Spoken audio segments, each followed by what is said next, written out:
Mais de 4 toneladas de fios irregulares já foram recolhidos só neste ano em postes de Ribeirão Preto. Desde janeiro, lei obriga que a concessionária regularize as fiações sob pena de multa, mas ainda tem muita estrutura desorganizada pela cidade. Essa é a situação do poste de energia em um trecho da Avenida 1º de Maio, na Vila Virgínia, em Ribeirão. Um amontoado de fios, tudo bagunçado, com cabos expostos, remendados, soltos, pendurados, alguns até na altura dos pedestres. O problema fica bem em frente à casa da dona Marli, que quase se machucou na fiação. Está cheio de fio rebentado, e todo dia eles vêm, arrebentam 1, 2, e tá feio o negócio aqui, tá em ponto de alguém morrer aqui, eletrocutado. Porque o meu marido pega o alicate e vem do lado de cá para cortar, porque não tem condições do fio ficar pendurado e a gente passando embaixo. Eu quase sofri um acidente atravessando da minha porta na vizinha. O cabo estava abaixo e eu peguei no pescoço. A sorte que eu não entrei correndo na menina. Se eu entro correndo, eu já ia ficar sem pescoço. Aqui tá demais e ninguém faz nada. Além do risco, o acúmulo de cabos ainda tem atraído criminosos.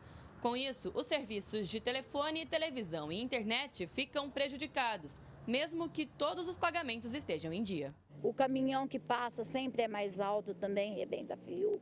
A não ser também ali de baixo, os meninos que vêm, corta mesmo para vender, porque tem quem compra. Se não tivesse quem comprasse, não tinha quem arrancava. Já parou um homem aqui 5 horas da manhã, o vizinho viu, com uma escada num carro, tirou a escada, pôs, cortou os fios de cobre. A hora que ele viu que o homem abriu o portão 5 horas da manhã para ir trabalhar, ele correu para o carro dele com a escada e foi embora.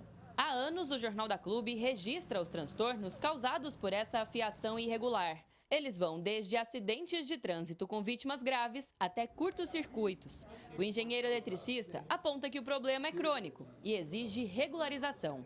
Um cabo mal instalado de forma incorreta pode representar esforço em postes, isso pode trazer, inclusive, segurança para as demais instalações. Uma rede elétrica pode também, num caso mais extremo, ser rompida e aí pode ocorrer até um acidente elétrico. E cerca de 50 milhões de postes estão com problemas desse tipo, né, em nível Brasil, né?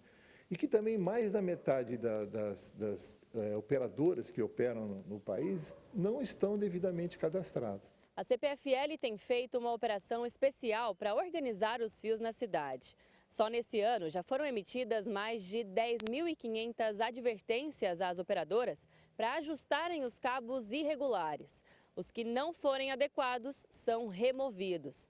Até agora, a companhia já recolheu um volume de 4 toneladas de fiação. O detentor desses cabos são as operadoras. Elas têm a responsabilidade de zelar por esse patrimônio, né? O que ela identificar ali, o que não é usual, ela tem que retirar. Porém, o que pode ser feito? Cabe à detentora do ponto, no caso a CPFL, fazer essa fiscalização. Se ela identificar que tem pontos ali que não estão identificados, que estão de forma irregular, não atende padrão, esses cabos podem ser retirados. Se caso apresente problema de segurança ou irregularidade, eles podem até ser retirados. No ano passado, foram 312 mil notificações e 21 toneladas de cabos recolhidas. O advogado explica que essa é uma obrigação da concessionária desde janeiro, quando Ribeirão sancionou uma lei que prevê que a distribuidora deve retirar fios soltos e inutilizados, sob pena de multa. A própria empresa de distribuição de energia elétrica não sabe, em muitos locais, quem se utiliza de sua infraestrutura. E essa legislação municipal veio justamente para obrigar a concessionária a identificar quem é, de fato, a empresa proprietária desses cabos, prevê multa caso a concessionária ou permissionária de distribuição de energia elétrica não cumpra as obrigações, né, como a identificação de quem se utiliza, a retirada de cabos que eventualmente estejam atrapalhando o trânsito ou a passagem de pedestre, cabos que não estejam mais sendo utilizados. Então, há previsão de multa nesse sentido. Em caso de acidente, nada muda.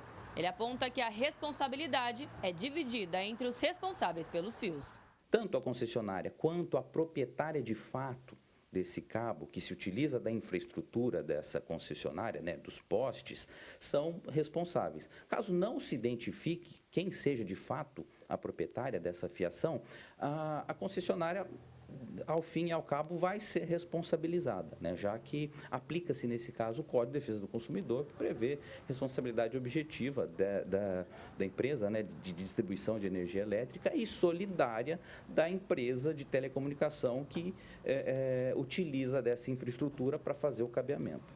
Alice Carvalho para o Jornal da Clube. A CPFL informou que os cabos em questão não são de energia, mas de telecomunicações e não pertencem à distribuidora. A concessionária já notificou as empresas ocupantes envolvidas para que verifiquem e organizem os seus cabos aí no trecho. Conosco para repercutir essa situação, o engenheiro Anderson Manzoli, já no nosso núcleo de jornalismo. Boa tarde, Manzoli, bem-vindo aqui mais uma vez. É preciso cobrar, de fato, né, o cumprimento e a punição através dessa lei para que essas estruturas estejam adequadas o mais rápido possível, né? Exatamente, André. Muito bem colocado aí o que você falou. E é importante a gente lembrar que, sim, nesses postes tem dois tipos de fiação. Tem a fiação de energia elétrica e tem a fiação dessa parte, né, de infraestrutura das telecomunicações. Então, o que a gente vê, na verdade, a maioria desses cabos soltos, eles são normalmente dessa infraestrutura de telecomunicações.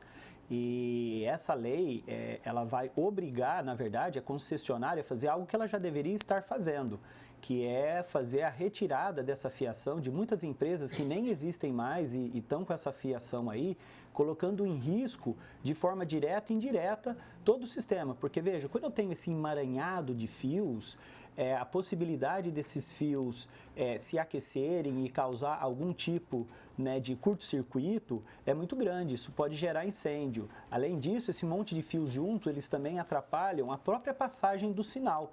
Então, além dos riscos que já foi mostrado aí, né, de um caminhão passar, estourar fio, pedestres, ciclistas, motociclistas serem atingidos por esses fios, existe todos esses outros problemas, fora que esses fios dessa maneira, eles até desvalorizam os imóveis que estão ali em torno. Então, você pega, por exemplo, o bairro que resolveram colocar essa fiação enterrada, né? Então, nós temos bairros aqui na cidade, né, que utilizaram essa fiação toda subterrânea. Então, ele se torna até um ponto atrativo. As pessoas vão lá correr, vão aproveitar aquele espaço porque ele fica muito mais bonito, muito mais harmonioso.